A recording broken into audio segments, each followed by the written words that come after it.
আপনি যখন নিজের পিসি বা ল্যাপটপের র্যাম আপডেট করতে চান বা নতুন একটা র্যাম পারচেজ করতে চান, তাহলে নিশ্চয়ই এই প্রশ্নটা মাথায় আসে যে ভালো র্যাম আসলে কিভাবে চিনবেন। বাজারে তো অনেক ধরনের র্যাম আছে, সবগুলোর উপরে DDR4 বা DDR5 এর বিভিন্ন ফ্রিকোয়েন্সি লেখা থাকে, বাট জাস্ট এতটুকু দেখে তো আর র্যামের জাত চেনা যায় না, তাই না? তাহলে কোনটা ভালো? আচ্ছা, শুধু ব্র্যান্ড নয়, ভেতরের অনেক টেকনিক্যাল জিনিসও আছে যেগুলো জানলে আপনি নিজে বুঝে ফেলবেন যে ওয়ার্কলোড অনুযায়ী কোন র্যাম ভালো হবে আর সেটা অরিজিনাল নাকি ডুপ্লিকেট। তাহলে এতক্ষণে নিশ্চয়ই বুঝতে পারছেন আমরা আজকে ইন ডিটেল র্যাম নিয়ে আলোচনা করব। আসলে ভালো র্যাম চিনবেন কিভাবে? তাহলে চলুন শুরু করা যাক।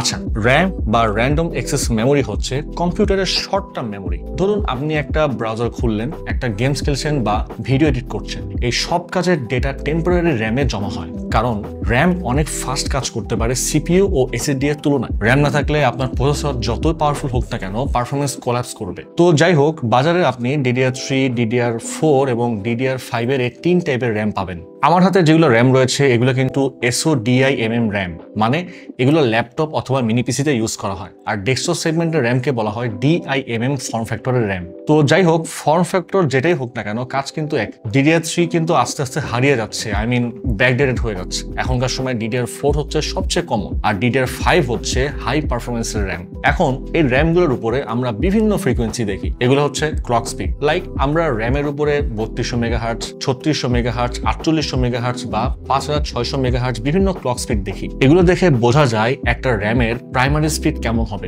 এখন শুধু ফ্রিকোয়েন্সি দেখে কিন্তু র্যাম চেনা যায় না। যদিও ফ্রিকোয়েন্সি যেমন 3200 মেগাহার্টজ, 5600 মেগাহার্টজ র্যাম পারফরমেন্স বোঝার একটা অংশ, কিন্তু এটা র্যাম চেনার জন্য যথেষ্ট নয়। প্রথমে এরকম একটা র্যাম হাতে নেবেন। এই র্যামের পিসিবির উপরে রয়েছে ছোট ছোট এই যে 1 2 3 4 1 2 3 4 টোটাল 8টা মেমোরি চিপ, যাকে বলা হয় DRAM চিপ। এগুলোই মূলত ডেটা স্টোর করে। তো এগুলোর উপরে একটু খেয়াল করলেই পেয়ে যাবেন এই মেমোরি চিপের ম্যানুফ্যাকচারার আসলে কারা।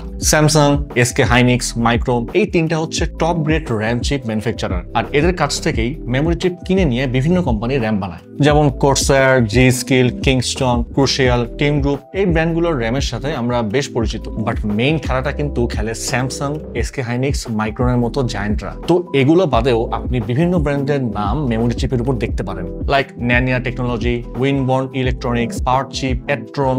এগুলোর চাইতে স্যামসাং, SK হাইনিক্স, মাইক্রোনের DRAM অনেকাংশে বেটার। তাই সেম দাম দিয়ে কখনোই এই তিনটা ব্র্যান্ডের বাইরে যে র্যাম কেনা ঠিক হবে না। আমাদের কিবিটসের ল্যাপটপ বা মিনি পিসিতে আমরা ফাস্টার এক্সপিরিয়েন্স এনশিওর করার জন্য অলওয়েজ স্যামসাং, SK হাইনিক্স, মাইক্রোনের মেমোরি চিপ যুক্ত র্যাম ইউজ করি। আচ্ছা, এরপর কিছু র্যামে XMP বা DOCP সাপোর্ট থাকে, মানে হচ্ছে এটা এমন এক ধরনের প্রোফাইলিং সিস্টেম যেটা র্যামকে ওভারক্লক করার পারমিশন দেয়। XMP হলো ইন্টেলের জন্য এবং DOCP হলো AMD এর জন্য। যাই হোক, এখন আপনি অবশ্যই একটা কথা বলতে পারেন যে আরে এত কিছু একটা র্যামের গায়ে লেখা থাকে নাকি?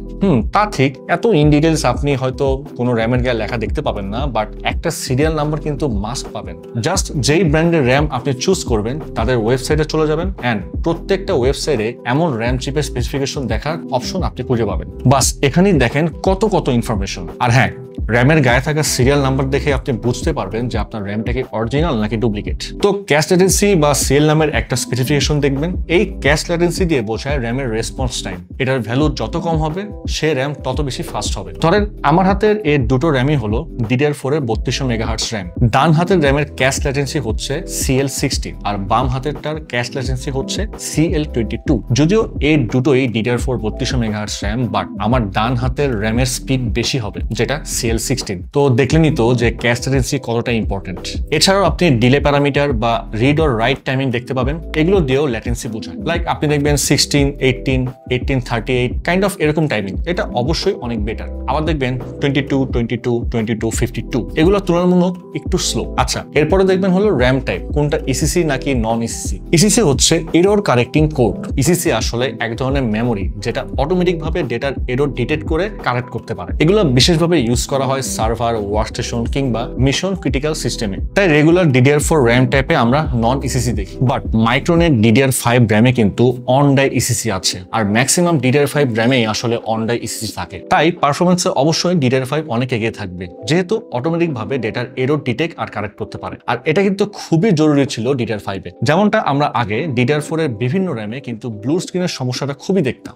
বাট DDR5 এটা আমাদের একদমই চোখে পড়ে না। আচ্ছা, এখন কিছু সফটওয়্যারের নাম বলছি যেগুলো দিয়ে আপনি র্যাম স্টেবিলিটি বুঝতে পারবেন, র্যামের এরর ডিটেক্ট করতে পারবেন, তারপর মাল্টিপল প্যাচ ওভারক্লক মানে ওভারঅল রিপোর্ট আপনি পাবেন। তো সফটওয়্যারগুলোর মধ্যে পপুলার হচ্ছে মেমটেস্ট 86, HCI মেমটেস্ট, কারহু র্যাম টেস্ট, টেস্ট মেম 5, আর আরেকটা বিল্ট ইন আছে যেটা উইন্ডোজের সাথে থাকে, সবাই জানেন উইন্ডোজ মেমোরি ডায়াগনস্টিক 2। লাস্টলি বলে যাই কোন সাইজের র্যাম কাদের জন্য উপযোগী। Day to day use like browsing, YouTube, office works, light coding এগুলোর জন্য 8GB ঠিক আছে। যদি ল্যাপটপে i3, i5 CPU থাকে তাহলে 8GB র্যাম পারফেক্ট কম্বো। ভারী ব্রাউজিং মানে at least 20+ tab plus office software, full HD 4K video editing on Premiere Pro, Adobe Photoshop, Illustrator, Figma, programming like Android studio, Docker, VM এগুলোর জন্য 16GB best. তারপর heavy 3D rendering, Blender, AutoCAD, 4K or 6K video editing, virtual machines, AAA gaming plus streaming, unreal engine or